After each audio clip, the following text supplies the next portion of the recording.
Bem-vindos ao nosso canal YouTube, nesse Falando Nisso, especial de 1º de ano.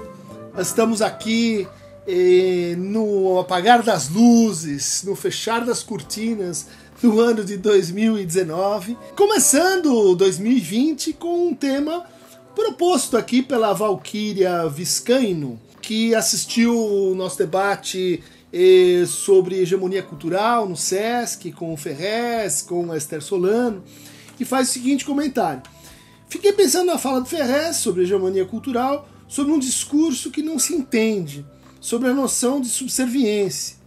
Como ser empático sem passar uma imagem arrogante e de poder? Acho que é uma questão muito atual, é a questão que pode abrir aí nossas conversas em 2020. Jamais sentiremos o que o outro sente. No entanto, a distância intelectual é um grande empecilho para a democracia. Eu acho que escolhi essa pergunta porque, de fato, o nosso canal ele é voltado para tentar enfrentar esse problema, né? Como comunicar, como traduzir, como encontrar o saber instituído, universitário, erudito às vezes, com as pessoas que têm um interesse pela psicologia, mas não são estudiosas, não são muitas vezes da área, não são pessoas que têm necessariamente uma longa instrução formal. E uma pergunta para o nosso canal, para o conceito do nosso canal, né? Como fazer isso? E você cita um autor que é muito caro também aqui a gente, que é o Paulo Freire. Paulo Freire: não há saberes mais ou menos, há saberes, né? Com S maiúsculo. Saber ler o mundo antes de ler as palavras, ouvir antes de falar, gratidão mesmo, muitas reflexões e o que e como fazer. Né? Então estou entendendo a pergunta, como fazer uma transmissão que consiga atravessar antecipações imaginárias que a gente pode ter sobre a autoridade, sobre a arrogância, sobre a desqualificação, o sentimento que às vezes a gente tem de ignorância, que nos afasta, né, de conhecer mais, justamente porque estamos acostumados, infelizmente nesse país, na nossa cultura, a tratar a diferença cultural, a diferença econômica, mas também a diferença de saber, como um sinal de uma ocasião para humilhar o outro, para excluir o outro, para segregar, para calar a boca do outro, em vez de trazê-lo para essa experiência, para essa partilha universal que são os saberes. E eu vou começar com uma contribuição que tenho tentado fazer para o campo assim, da psicanálise lacaniana, que é a reintrodução de um conceito que estava lá no Freud, que é o conceito de empatia, e que foi associado assim muito severamente, pelo menos pelos lacanianos de primeira geração, segunda geração, com uma coisa imaginária, uma coisa que não devia orientar a nossa ação na clínica, que é algo assim meio que indiferente ao nosso fazer, e que muitas vezes até uma atitude mais antipática, né, de distância simbólica com relação aos pacientes, com relação aos outros, né? Ela seria assim um indício de uma colocação assim mais sólida como um verdadeiro psicanalista, que está interessado na diferença simbólica e que teme um pouco o imaginário da empatia. Eu acho que isso faz parte da crítica do Lacan às psicologias, à psicologização da psicanálise, mas não vamos esquecer que o Freud usava sim a noção de empatia. Muita gente falou: você está colocando uma palavra que não está na psicanálise. Gente, vamos ler o Freud de novo. Empatia é um conceito da psicanálise. Não é um conceito muito vertical, não é um conceito fundamental, mas é uma noção que o Freud usava muitas vezes, ligando-a com os primeiros contatos, com a relação que se esperava que um psicanalista tivesse e desenvolvesse com os seus analisantes. Uma relação de confiança e empatia. Como se diz empatia em alemão? Einfühlung.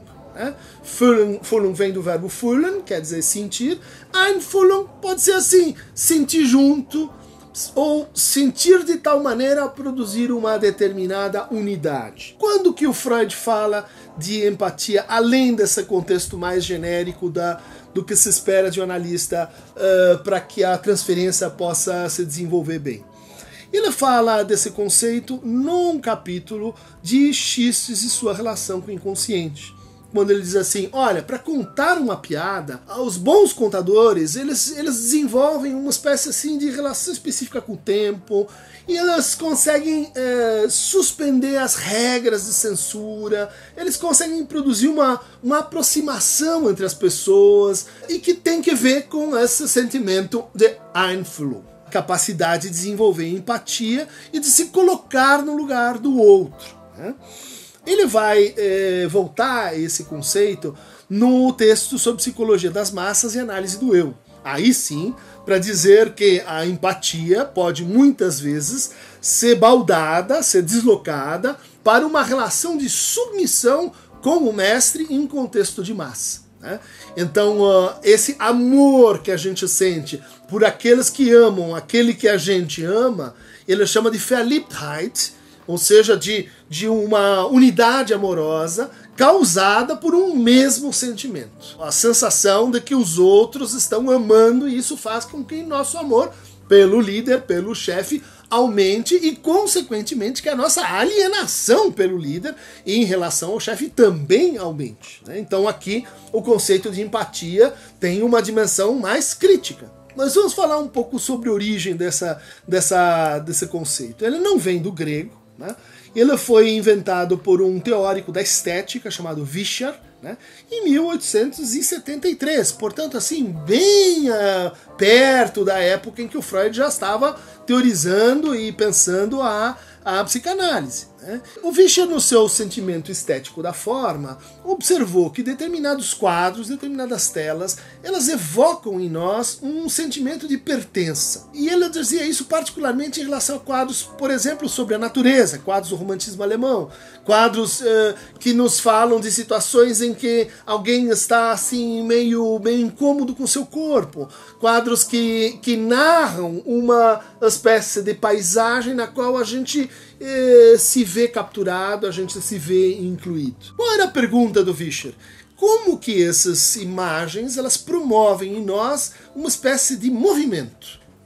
Veja, nós estamos antes do nascimento do cinema, nós estamos antes aí de uma época em que as imagens em movimento se tornaram triviais. Elas estavam às voltas com as propriedades que as imagens podem ter na indução de afetos. O Titchener, esse sim um psicólogo inglês, olha para essa expressão e diz: eu não consigo traduzir Einfühlung, eu não sei como passar isso para o inglês, então eu vou criar uma palavra, né? E daí ele cria o empathy, né? Que seria algo assim como estar ou comungar de um pathos, estar no mesmo pathos.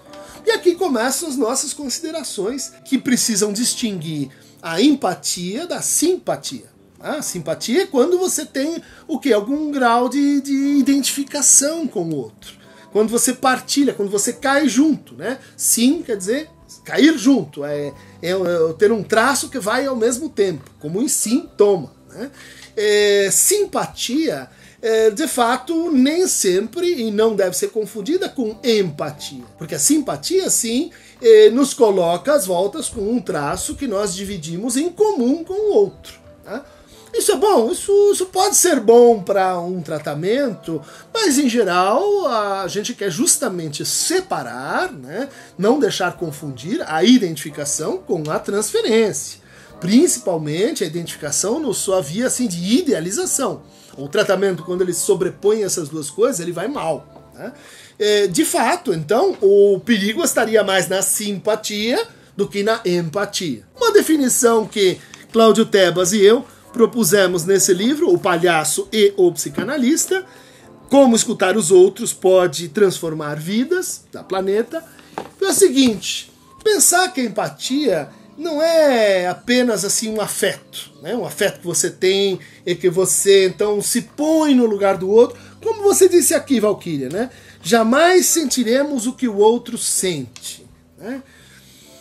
Eu entendo o que você quer dizer, né? Você talvez está chamando a atenção para o seguinte, né? Há formas de se colocar no lugar do outro que silenciam o outro. Há formas de se colocar no lugar do outro que falam pelo outro, que dizem para o outro, até pedagogicamente, olha, o que você está sentindo é isso.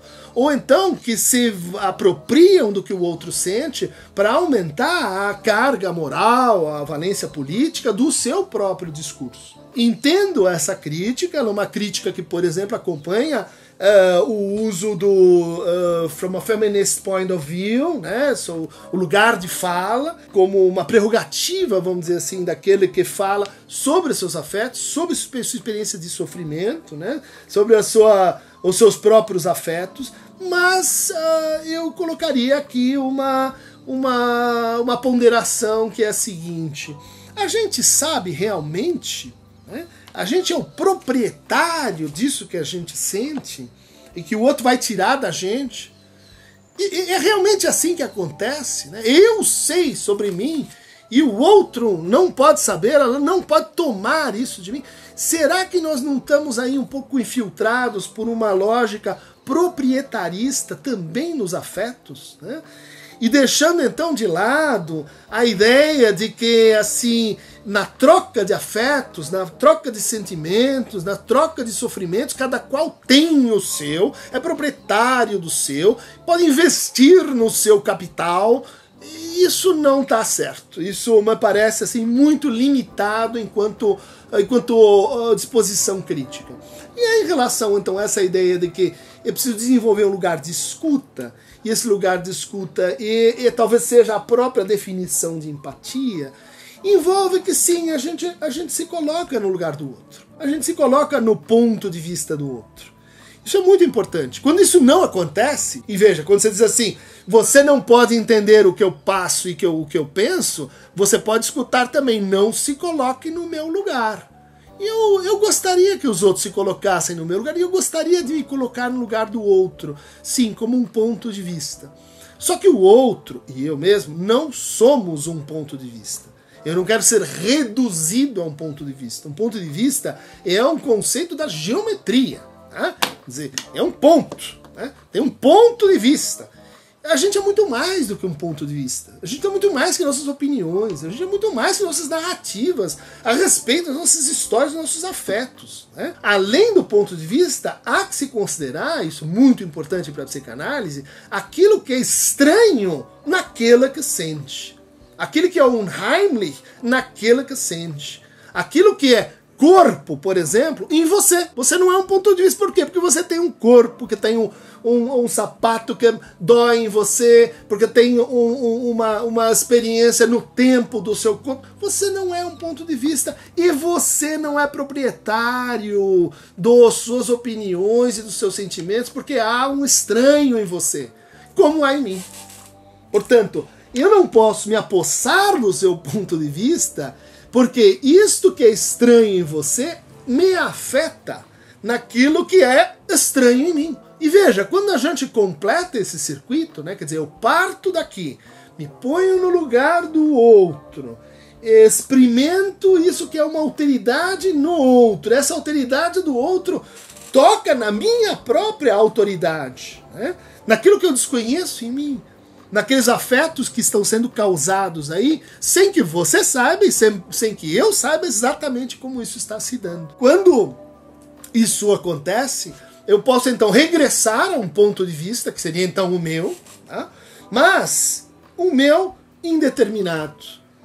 O meu a partir de uma relação com você que não é mais uma relação marcada por uma fronteira. Né? Até aqui vou eu, daqui para lá começa você. Né? Mas marcada pela produção de uma espécie assim de nós. Né? Tem você, tem eu e tem um terceiro. E foi sempre isto que Lacan disse, é de lá que a gente deve se escutar. The truth is outside, a verdade está fora. A verdade não é o que você acha, nem o que eu acho, mas é o que está aí no processo da linguagem, no processo da cultura, na passagem do tempo e naquilo que nos ultrapassa, a você e a mim. Então, quando a gente produz esse sentimento que é de sair de si e ao mesmo tempo de se estranhar e de produzir uma partilha que tem que ver com a linguagem, tem que ver com um comum, né? A empatia é isso, por isso a empatia não é identificação.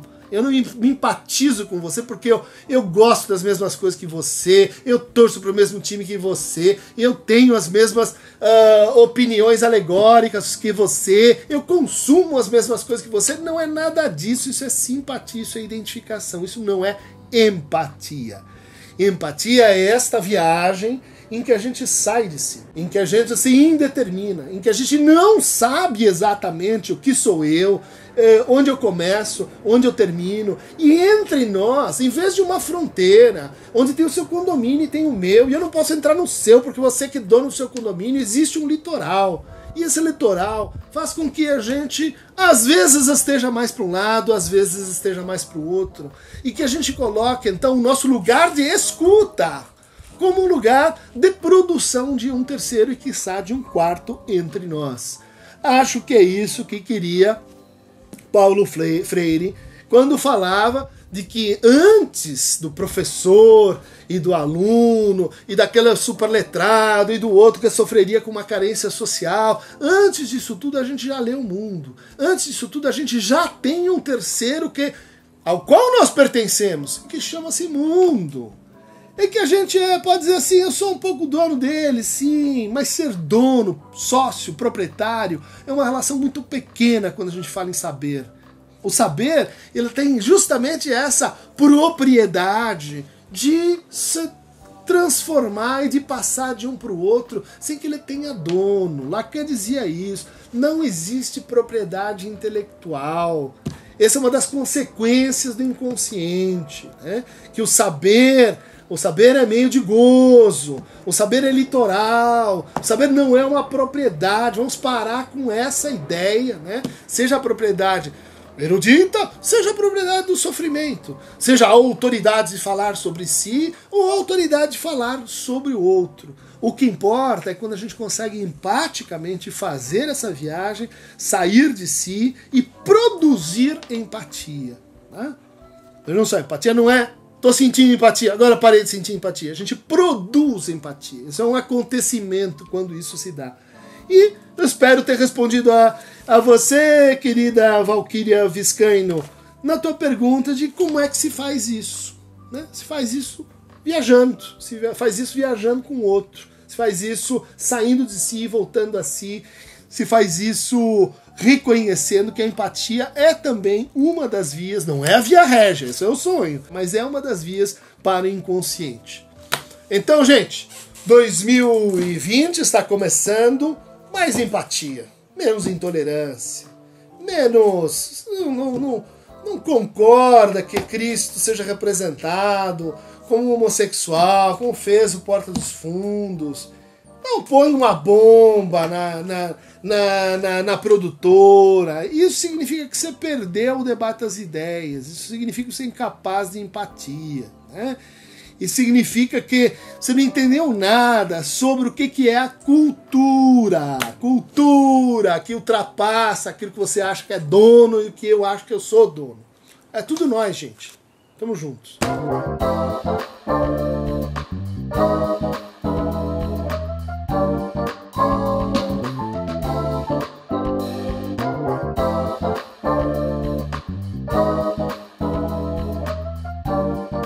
Acrescentar aqui um dito da nossa produção que eu acho que foi um efeito aqui do nosso encontro hoje.